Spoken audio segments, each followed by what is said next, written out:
আসসালামু আলাইকুম রহমতুল্লাহি ওবরকাতুহু। সম্মানিত দর্শক, আজকে সংক্ষেপে তিনটি বিষয় নিয়ে আলোচনা করব। প্রথমত হলো আওয়ামী লীগের নিষিদ্ধ হওয়া নিয়ে, দ্বিতীয়ত আওয়ামী লীগের যে প্রতীক নৌকা, এই নৌকার ভবিষ্যৎ নিয়ে, তৃতীয় হলো শেখ হাসিনার যে পুত্র জনাব সজীব ওয়াজেদ জয়, তিনি মার্কিন যুক্তরাষ্ট্রের নাগরিকত্ব গ্রহণ করেছেন বলে একটি খবর এখন ইন্টারনেটে ভাসছে, সেই বিষয় নিয়ে কথা বলবো। প্রথমত যে শিরোনাম ব্যবহার করা হয়েছে আওয়ামী লীগের ইন্তেকাল, এটার জন্য দুঃখ প্রকাশ করছি। যারা আমার দর্শক রয়েছেন আওয়ামী লীগের ভক্ত শুভানুদ্দাহী, তারা হয়তো এই শব্দটি শুনে মনে কষ্ট পাবেন, কিন্তু এটি একটি কৌশলগত শব্দ। এর কারণ হলো আমাদের এই বাংলাদেশ সবসময় ক্ষমতার দাবিদারি করে। আওয়ামী লীগের যখন ক্ষমতা ছিল তখন আওয়ামী লীগ জমানাতে আসলে আওয়ামী লীগ যাদেরকে পছন্দ করে না তাদের নাম উচ্চারণ করাটা সম্ভব ছিল না। তারেক রহমান সাহেবের নাম উচ্চারণ করা যেত না, বেগম জিয়ার নাম উচ্চারণ করা যেত না, তারপর খালেদা জিয়ার নাম উচ্চারণ করা যেত না, এবং পত্রপত্রিকায় তারেক রহমান শব্দটি পর্যন্ত কেউ লিখতে পারত না, উচ্চারণ তো দূরের কথা। 2 নম্বর হলো যে আওয়ামী লীগের একটা শীর্ষ পর্যায় থেকে শুরু করে কতগুলো শব্দ ব্যবহার করা হতো, যেমন খুনি তারেক, খুনি বেগম জিয়া, তারপরে খুনি জিয়া, এই কথাগুলো আওয়ামী লীগ খুব অহরহ ব্যবহার করতো, এবং এগুলো তাদের জন্য যে কতটা বুমেরাং হয়ে পড়েছে যে এখন তারা প্রাণান্ত চেষ্টা করছে বিএনপির সঙ্গে একটা বন্ধুত্ব করার জন্য, এবং শেখ হাসিনা থেকে শুরু করে আরো অনেকেই এই সময়টাতে বিএনপি নিয়ে কোনো কটূক্তি করছে না। অথচ সারা বাংলাদেশে যত মামলা হয়েছে, এই যে 300-400 মামলা, এসব কিন্তু বিএনপির লোকজন করেছে আওয়ামী লীগের বিরুদ্ধে। 2 নম্বর হলো যে আওয়ামী লীগের লোকদেরকে ধরে ধরে থানায় ঢোকানো, তাদেরকে পিটানো, তাদের সহায় সম্পত্তি লুণ্ঠন করা থেকে শুরু করে যা কিছু আছে তা কিন্তু বিএনপির কর্মী এবং সমর্থকরাই করছে বেশি। জামাতের লোকজন বা অন্য দলের যারা লোকজন, এমনকি এনসিপির যারা লোকজন, তারাও কিন্তু হয়তো এই শহরগুলোতে কিছু কিছু ক্ষেত্রে এই ঘটনা ঘটাচ্ছে, কিন্তু গ্রাম অঞ্চল, উপজেলা পর্যায়ে, জেলা পর্যায়ে এর পুরোটাই কিন্তু বিএনপির নিয়ন্ত্রণে। এখানে বিএনপির কিছু লোক আওয়ামী লীগের কিছু লোককে আশ্রয় দিচ্ছে, এটা সত্য। আবার যারা আশ্রয় পাচ্ছে না তাদের উপর কিন্তু অত্যাচারের খড়গ বিএনপি চালাচ্ছে, কিন্তু চালানোর পরেও বিএনপিকে এখন আব্বা ডাকতে আওয়ামী লীগের শীর্ষ নেতৃবৃন্দ বাধ্য হচ্ছে। এবং এখন তারা আর জিয়া রহমান সাহেবকে খুনি বলতে সাহস তো দূরের কথা, একটু বলে দেখুক না। কেউ যদি বলে যে ঠিক আছে, বেগম জিয়ার চরিত্র মানে ক্যারেক্টার অ্যাসোসিয়েশনের জন্য পার্লামেন্টে দাঁড়িয়ে যে সকল কথাবার্তা বলা হতো, তখন তো আসলে আওয়ামী লীগের যারা সাধারণ লোকজনকে বাধা দেয়নি। কিন্তু ওই সময়টাতে আমি একজন অধম ব্যক্তি, আমি কিন্তু তখন সমালোচনা করেছি, স্বয়ং প্রধানমন্ত্রীর সমালোচনা করেছি। ওই সময়টাতে বেগম জিয়াকে নিয়ে কলাম লিখেছি, তারেক রহমান সাহেবকে নিয়ে কলাম লিখেছি, মানে এটা আমি যখন সংসদ সদস্য ছিলাম।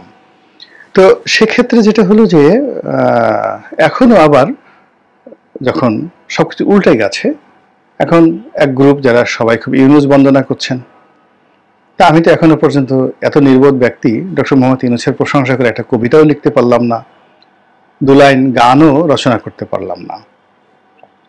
এখন সবাই বিএনপি বন্দনা করছে, সব ভালো, জামাত বন্দনা করছে, তা আমি সেখানে নির্লিপ্তভাবে আগে যেভাবে কথা বলতাম ওভাবে কথাবার্তা বলে যাচ্ছি। কিন্তু আমাকে সবসময় মাথায় রাখতে হয়, আগেও রেখেছি, এখনো রাখতে হয়, সেটা হলো যে আইনগত জটিলতায় যেন কোনো অবস্থাতে জড়িয়ে না পড়ি।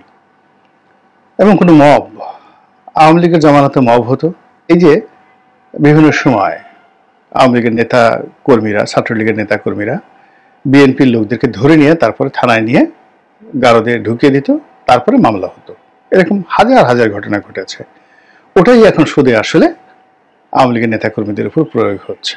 অপকর্ম কখনো থেমে থাকে না।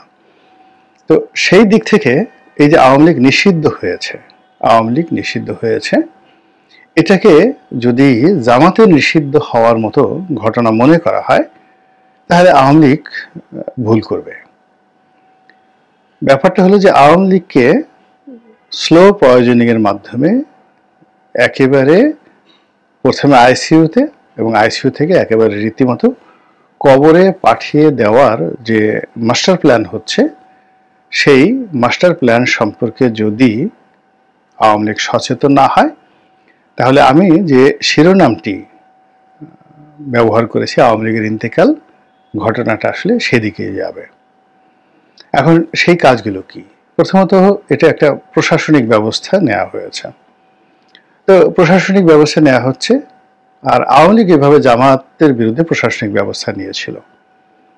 কিন্তু আওয়ামী লীগ যে ভুলটা করেছিল যে জামাতের যে নীতি এবং আদর্শ, ওটার কাউন্টার নীতি এবং আদর্শ তারা কিন্তু দাঁড়াতে করাতে পারেনি, এবং জামাতের যে কর্মকাণ্ড, সেই কর্মকাণ্ডকে রাজনৈতিকভাবে মোকাবেলা করার জন্য তাদের যে ধরনের কর্মসূচি দরকার ছিল সেটা তারা পারেনি। ফলে কি হলো? নিষিদ্ধ হওয়াটা তাদেরকে আরো পুনরুজ্জীবিত করে দিয়েছে। এখন আওয়ামী লীগকে নিষিদ্ধ করা হয়েছে, যদি সেই নিষিদ্ধকে চ্যালেঞ্জ জানিয়ে আওয়ামী লীগ তার রাজনৈতিক প্রজ্ঞা, মেধা, যোগ্যতা, কথাবার্তা, আচরণ সব কিছুতে একটা রেনেসা, জাগরণ নিয়ে আসে, তাহলে যারা নিষিদ্ধ করেছেন এটি তাদের জন্য বুমেরাং হয়ে যাবে। কিন্তু যারা নিষিদ্ধ করেছেন, বুঝতে হবে এখানে যারা আছেন তারা হয়তো আওয়ামী লীগের মতো তাদের পেশি শক্তি নেই, আওয়ামী লীগের মতো হয়তো তাদের টাকা নেই, কিন্তু তাদের শিক্ষা আছে, তাদের স্মার্টনেস আছে, তাদের ইন্টারন্যাশনাল কানেক্টিভিটি আছে, এবং জীবনের বহু যুদ্ধে তারা জয়ী হয়েছে। এই সরকারের সঙ্গে যারা আছে তারা কেউ যেন তেন লোক নয়। তারা হয়তো, আমরা ঠাট্টা করে বলছি, তারা রাজনীতি বোঝেন না, কিন্তু তারা রাজনীতি পড়ান। They are the teacher of the politics. তারা অর্থনীতি বোঝেন না, কিন্তু they are the master of economics. তারা ইকোনমিক্সের প্রভু। তারা মার্কেটিং বোঝেন না, কিন্তু they are the godfather of marketing. এবং এই যে তারা তাদের যে জ্ঞান, গরিমা, বিদ্যা, বুদ্ধি, এই সব কিছুকে গোপন রেখে তারা যে নীরব থাকছেন। আমাদের দেশে একটা কথা আছে না, ভাঙা কলসি খুব ঠনঠন করে নড়ে। তো আওয়ামী লীগের মতো, জামাতের মতো, বিএনপির মতো তারা ঠনঠন করে নড়ছে না। তারা সব কিছুই হাসি মুখে বরণ করছে, নির্বোধের মতো তারা নিজেদেরকে পরিচয় দিচ্ছে, এবং এটাই যারা এই সরকারের প্রতিপক্ষ তাদের জন্য ভয়ঙ্কর। এর কারণ হলো প্রতিপক্ষ তাদেরকে রিড করতে পারছে না। আর গত এই 7-8 মাসে তারা যে কাজগুলো করতে চেয়েছে, দেখুন তো, মিলিয়ে দেখুন তো। ডক্টর মোহাম্মদ ইউনূস ব্যক্তিগতভাবে যে কাজগুলো করেছেন, তার নিজের জন্য, গ্রামীণ ব্যাংকের জন্য, গ্রামীণ ফোনের জন্য, তার পরিবারের জন্য, তার আত্মীয় স্বজনের জন্য, তিনি যাদেরকে পছন্দ করেন তাদের জন্য, এটা 17 বছর আওয়ামী লীগ করেছে কিনা বা করতে পেরেছে কিনা? পারেনি। তার পছন্দের যত সাংবাদিক, তিনি সবাইকে এত চমৎকারভাবে ভালো রাষ্ট্রীয় পদ দিয়েছেন, পদবি দিয়েছেন, মর্যাদা দিয়েছেন, সবকিছু দিয়েছেন। আওয়ামী লীগ কি করেছে? প্লেনে করে উড়িয়ে নিয়ে গেছে তাদের সবাইকে, এক একটা বড় বড় সাংবাদিকদেরকে তারা দালাল বানিয়েছেন, তারা চাটুকার বানিয়ে দিয়েছেন, এবং এখন সবাই পালিয়ে আছে আর অনেকে জেলে আছে। কিন্তু ডক্টর মোহাম্মদ ইউনূস তাদেরকে কাজে লাগিয়েছেন রাষ্ট্রের কর্মে। তো এই বিষয়গুলো পড়তে জানতে হবে, বুঝতে জানতে হবে, এবং সেটা যদি বুঝতে না পারে আওয়ামী লীগ, তাহলে সত্যিকার এই দলটি এখন আইসিইউতে আছে, সামনে তার কবরে যাওয়া ছাড়া আর কোনো উপায় নেই। গেল ইন্তেকাল সম্পর্কে। দ্বিতীয় যে বিষয়টি আমি বলতে চাচ্ছি, আওয়ামী লীগের যে প্রতীক রয়েছে নৌকা, এই নৌকা নিয়ে টানা হেঁচড়া হবে, ভীষণ রকম টানা হেঁচড়া হবে। এখন এই নৌকা প্রতীকটি যদি ধরুন একটি নতুন যে অনেকগুলো দল নিবন্ধিত হবে, সেই নিবন্ধিত যে কোনো একটা দলকে তারা এই প্রতীকটি বরাদ্দ দিয়ে দেয়, কি করবে আওয়ামী লীগ বলেন? আন্দোলন করবে? লাফালাফি করবে? গালাগাল করবে? কোনো লাভ হবে না। এই জন্য তাদেরকে বুদ্ধি খাটাতে হবে, কূটনৈতিক তৎপরতা চালাতে হবে, এবং এই কাজগুলো যেখানে যেখানে হবে সেই জায়গাগুলোর সাথে বিনয়, ভদ্রতা নিয়ে দেশি এবং আন্তর্জাতিক তাদের যত কানেক্টিভিটি আছে সর্বোচ্চ শক্তি দিয়ে তারা যদি এই নৌকাকে রক্ষা করতে না পারে, তাহলে অতীতে যেভাবে দাড়িপাল্লা নিয়ে তারা যেভাবে খেলেছে এবং খেলে তারা ব্যর্থ হয়েছে, কিন্তু এই বর্তমান সরকার কিন্তু নৌকা নিয়ে যে খেলাধুলা করবে, এটা তারা ব্যর্থ হবে না। ধরুন একটা পার্টি এখনো নিবন্ধিত হয়নি, না নিবন্ধন পায়নি। ধরুন অনেক অদ্ভুত অদ্ভুত এই কিংস পার্টি এই গত 7 মাসে নিবন্ধিত হয়েছে, শত শত পার্টি। মানে তারা আত্মপ্রকাশ করেছে, এখন তারা নিবন্ধনের জন্য দরখাস্ত করবে। এইরকম সবচেয়ে যেটাকে আপনি দুর্বল মনে করেন, অসহায় মনে করেন, এরকম একজন লোককে যদি নৌকা প্রতীক দেওয়া হয়, অর্থাৎ ওই যে ছক্কা ছয়পুর ছিল, তার ডাব মাকড়া ছিল, এরকম ছক্কা ছয়পুর প্রকৃতির অনেক লোক রাজনৈতিক দল গঠন করে ফেলেছে, এবং আওয়ামী লীগের এই মাথার মুকুট নৌকা এটাকে ছক্কা ছয়পুর টাইপের এরকম একজন লোককে দিয়ে দেওয়া হলো। তো এটা হলো যে অনেকটা যে আপনার ডাস্টবিনের ময়লা এনে আপনার মুখে মাখিয়ে দেওয়া হলো, তারপরে আপনাকে বলা হয় যে আপনি ঘুরেন। কিংবা দেখা গেল আপনাকে গাল কাটা কামাল বানানোর জন্য চাকু দিয়ে আপনাকে সুন্দরভাবে গাল একেবারে ক্রস চিহ্ন হয়ে দেওয়া হলো, এরপর সেখানে ব্যান্ডেজ করে আপনাকে বলা হলো আপনি ঘুরেন, 2 গালে 2টো ক্রস চিহ্ন, গাল কাটা কামাল। এরকম নৌকা নিয়ে সরকার খেলবে। এর কারণ হলো আওয়ামী লীগের যে আবেগের যে জায়গাগুলো, সেই আবেগের জায়গাগুলো কিন্তু তারা খুব কৌশলে ভেঙে দিচ্ছে। বঙ্গবন্ধুর মূর্তি ভাঙচুর, তারপরে সেই মূর্তির উপর পেশাব করা, পায়খানা করা, তারপর সেই মূর্তির যে খুলি সেই খুলির উপরে আরো অনেক মানে অবমাননাকর বিষয় করা, দাঁড়িয়ে দাঁড়িয়ে পেশাব করে দেওয়া, এই দৃশ্যগুলো এখন ভাসছে। এই কাজগুলো কেন করা হয়েছে? এই দৃশ্য দেখে আওয়ামী লীগের লোকজন কেঁদেছে, গড়াগড়ি করে কেঁদেছে, এবং এটাই যারা এই কাজ করেছে এটা তারা ইচ্ছা করে করেছে তাদেরকে মোরালি নৈতিকভাবে দুর্বল করে দেওয়ার জন্য। 32 নম্বর ভেঙেছে তাদেরকে নৈতিকভাবে দুর্বল করে দেওয়ার জন্য, সুধা সদন ভেঙেছে তাদেরকে নৈতিকভাবে দুর্বল করে দেওয়ার জন্য, এবং এই যে আওয়ামী লীগের অফিসগুলো আছে এগুলো দখল করা হচ্ছে নৈতিকভাবে দুর্বল করার জন্য, দখলের উদ্দেশ্য নয়। আওয়ামী লীগের যে কেন্দ্রীয় অফিস, এখানে ভ্রাম্যমাণ পতিতা পাগল তারা থাকছে, এবং কিছু কিছু জায়গাতে তারা ওখানে নিয়মিত মলত্যাগ করছে, পায়খানা করছে, দুর্গন্ধে আপনি তার ধারে কাছে যেতে পারবেন না।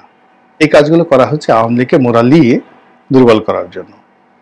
ফলে এর ধারাবাহিকতায় নৌকাটি নিয়ে যদি তারা যমুনা নদীতে ডুবিয়ে দেয়, যেমন এখন যে শেখ হাসিনার নামে একটা গরু জবাই দেওয়া হলো, এটা তো মূলত শেখ হাসিনাকে মোরালি দুর্বল করার জন্য এবং তার নেতাকর্মীদের কাছে তাকে এমনভাবে উপস্থাপন করার যে একটা চেষ্টা।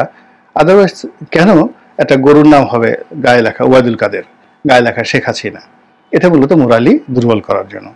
এখন তারা যদি বলে যে ঠিক আছে আমরা এখন আওয়ামী লীগের 100টি নৌকা যমুনা নদীতে ডুবাবো, পদ্মা নদীতে ডুবাবো, ব্রহ্মপুত্রে ডুবাবো, এবং এটা সেলিব্রেট করে করে তারা এই কাজগুলো করবে। নৌকা ডুবি, আওয়ামী লীগের নৌকা ডুবি। তো এই নৌকা ডুবিকে উদ্দীপনা সৃষ্টি করার জন্য তারা চাকবুম গান বাজালো, ওখানে নাচ হলো, গান হলো, এবং হিন্দুরা যেভাবে তাদের যে দুর্গা মূর্তি যেভাবে বিসর্জন দেয়, ওভাবে আয়োজক যারা আছেন তারা যদি নৌকাকে এই নদী গর্ভে তলিয়ে দেয়, ডুবিয়ে দেয়, তারপরে সেখানে যদি তারা খাওয়া দাওয়া করে, খানাপিনা করে, জিয়াফত করে, এই জিনিসগুলো আওয়ামী লীগের লোকজনের মনের মধ্যে কেমন লাগবে বলেন তো? এবং সেই কাজগুলো আওয়ামী লীগ যত বেশি এইসব উদ্দীপনা দেখাবে, এই কাজগুলো তত বেশি করা হবে। সবার শেষে এই যে সজীব ওয়াজেদ জয়, তার যে মার্কিন নাগরিকত্ব গ্রহণ, এটি নিয়ে সামাজিক মাধ্যমে ভীষণ রকম আলোচনা হচ্ছে। কেন আলোচনা হচ্ছে? তারা প্রমাণ করতে চাচ্ছে যে বাংলাদেশ নিয়ে শেখ পরিবারের এখন আর কোনো স্বপ্ন নেই, শেখ হাসিনার কোনো স্বপ্ন নেই, জয়ের কোনো স্বপ্ন নেই, পুতুলের কোনো স্বপ্ন নেই। পুতুল বলা হচ্ছে, আমি জানি না এটা সত্য না মিথ্যা, পুতুলের কানাডিয়ান নাগরিকত্ব রয়েছে, জয় নাগরিকত্ব ছিল না, জয়কে নিয়ে ভবিষ্যতে অনেক স্বপ্ন দেখা হতো, তিনি ভবিষ্যতে শেখ হাসিনার স্থলাভিষিক্ত হবেন। এখন যেহেতু তিনি আমেরিকান নাগরিকত্ব নিয়েছেন, কাজেই আওয়ামী লীগ মাইনাসের খাতায় চলে গেছে, তাদের ভবিষ্যৎ প্রজন্ম মাইনাসের খাতায় চলে গেছে। এই প্রচারগুলো তারা সামনে নিয়ে আসবে খুব বড় সড়ো করে, যে Awami League is no more, এখানে থাকবেই না। কিন্তু এই যে জয়, সেখানে মার্কিন নাগরিকত্ব নিল, কেন নিলেন এবং এই সময়টাতে কেন নিলেন, আর এই ছবি কি করে আসলো বা এই ছবি কেন প্রচারিত হলো, এই বিষয়গুলো নিয়ে আওয়ামী লীগ চিন্তা ভাবনা করছে বলে আমার কাছে মনে হচ্ছে না। ফলে কি হলো, আওয়ামী লীগের যারা প্রতিপক্ষ তারা কিন্তু একেবারে জ্যামিতির যে সূত্র, তারপরে বীজগণিতের যে সূত্র, পাটিগণিতের যে সূত্র, এই সূত্র অনুযায়ী তারা কিন্তু এগিয়ে যাচ্ছে টু ডেস্ট্রয় আওয়ামী লীগ। এবং তার প্রাথমিক স্তর কাগজ কলমে হয়েছে, এখন এটাকে মোরালি, ইথিক্যালি, পলিটিক্যালি, ইকোনমিক্যালি, একটা কথা বলে শেষ করে দেব যে কথাবার্তা হচ্ছে, একজন উপদেষ্টাই বলেছেন যে আওয়ামী লীগের নেতাকর্মীদের যে সহায় সম্পত্তি যারা পালিয়ে গেছেন বা পালিয়ে আছেন বা যাদের বিরুদ্ধে মামলা হচ্ছে, তাদের এগুলো সব রাষ্ট্র বাজেয়াপ্ত করবে। বুঝতে পারছেন যে ব্যাপারটা কোন পর্যায়ে চলে যাবে? রীতিমতো মানে এরকম যদি 100-150 নেতাকর্মী বা যাদের সহায় সম্পত্তি বাজেয়াপ্ত করা হয়, যেমন ধরেন বেক্সিমকোকে যদি টার্গেট করা হলো যে বেক্সিমকো সালমান এফ রহমান এবং তার পরিবারের মালিকানাধীন যত সহায় সম্পত্তি আছে এই সহায় সম্পত্তি রাষ্ট্র নিয়ে নিল এবং সেটা ওপেন টেন্ডারে বিক্রি করে তাদের যে দায় দেনা এটা পরিশোধ করা হলো। আপনি দেখুন তো এরকম ঘটনা যদি উপজেলা পর্যায়ে ঘটতে থাকে, বিকজ আওয়ামী লীগের লোকজন ব্যবসা বাণিজ্য করেছে, তাদের সাথে ব্যাংকের লেনা দেনা আছে, তো এই ব্যাংক এই জিনিসগুলো দায়গুলো মেটানোর জন্য যদি ইমিডিয়েটলি তাদের সহায় সম্পত্তি যারা পালিয়ে আছেন এগুলো রাষ্ট্র অ্যাকোয়ার করে এবং বিক্রি করা শুরু করে দেয়, তাহলে এই যে ফাইন্যান্সিয়াল প্ল্যানটা, সেই প্ল্যানটা যে বাস্তবায়ন যারা এখন আছেন তারা এটা করবেন, এটা তারা ঘোষণা দিয়ে ফেলেছেন। তো এইগুলো করার জন্য, মোকাবেলা করার জন্য প্ল্যান লাগবে, পরিকল্পনা লাগবে। খালি ওই ওয়েব মিটিং করে লাভ হবে না, ওখানে বসে দূরে বসে খাইয়ে ফেলামু, ধরে ফেলামু, চিপড়াই দিমু, টিপ দিমু, ঠুস করমু, ফুস করমু, এই জিনিসগুলো করলে আসলে হবে না। You need to be more smart, not smart, you need to be smarter. মানে এখন যারা আছেন তাদের সাথে স্মার্টার হতে হবে in all respect, in terms of education, in terms of international connection, in terms of behavioral pattern, thinking and innovation. Otherwise, কবরে যেতে হবে। The graveyard is calling you. Assalamu alaikum wa rahmatullahi wa barakatuh.